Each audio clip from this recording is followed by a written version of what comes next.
Pemirsa wusan ngaturang bakti piodalan, pura-pura ageng sekadi kayangan jagat, paibon miwah pura dadia, dados genah pedagang madolan kuliner sekadi sate bawi.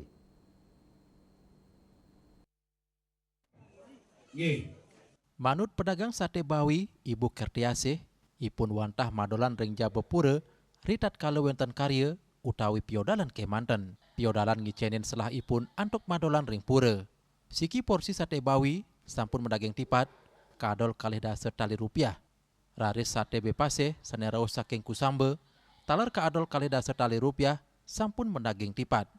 Nanti napi kan iki, Bu? Sudah nih porsi, Bu.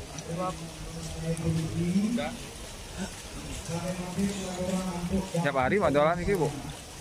Ya. Pas sodalan kan mantan ke?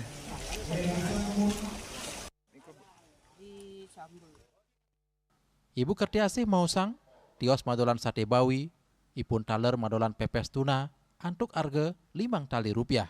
Kertiasih merasa bahagia, salami pemargin karya, dagangan ipun nenten nainin sepi pengunjung. Agus Sudiatmike, Bali TV.